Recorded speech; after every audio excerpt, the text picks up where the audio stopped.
Dallon, bonjour. Bonjour Madame la Présidente. Allez-y, c'est à vous. Sur ce dossier qui est très important, je pense que nous allons pouvoir avoir des réunions de shadow utiles et nous avons absolument besoin de trouver le plus large accord sur ce dossier qui est certes extrêmement vaste, mais il est très important que vis-à-vis des autres institutions européennes, nous puissions avoir un document fort et qui rassemble. Je note qu'il y a un consensus sur la distinction qu'il faut faire entre les différents agrocarburants, car tous ne se valent pas, et sous couvert de sortir de la dépendance des carburants fossiles, il ne faut pas pour autant créer des crises alimentaires ou aggraver la déforestation, ce qui aurait des effets dévastateurs en matière de réchauffement climatique. Mais quelle distinction et avec quel objectif chiffré, cela nécessite encore les discussions.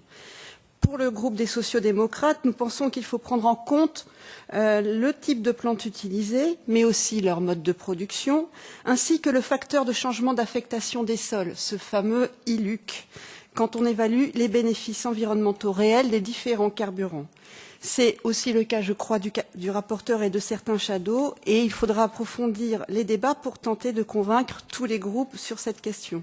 Les émissions lors de la combustion sont très importantes, mais ce ne sont pas les seules à intégrer au calcul, si l'on veut que nos efforts environnementaux soient efficaces. Les chiffres devront également être mieux discutés, cela a déjà été dit. Les plafonds d'agrocarburants de première génération, les objectifs minimums d'agrocarburants avancés, notamment, il semble que la question d'avoir des objectifs nationaux en plus des obligations européennes d'énergie renouvelable soit une idée largement partagée et il faudra que le Parlement européen arrive en négociation avec une position forte et unie face au Conseil, surtout sur l'article 25. Une approche pourrait être d'avoir peut-être une position plus souple sur les plafonds globaux d'agrocarburants, par exemple 9% au lieu de 6,8%, mais avec une définition plus restrictive des agrocarburants considérés comme propres, en particulier en tenant compte du facteur ILUC. De même, on peut renforcer les objectifs d'agrocarburants avancés, 5,3% au lieu de 3,6% en 2030, pour compenser un plafond global plus élevé, car tout ceci permet de sortir de l'écrasante hégémonie des carburants fossiles.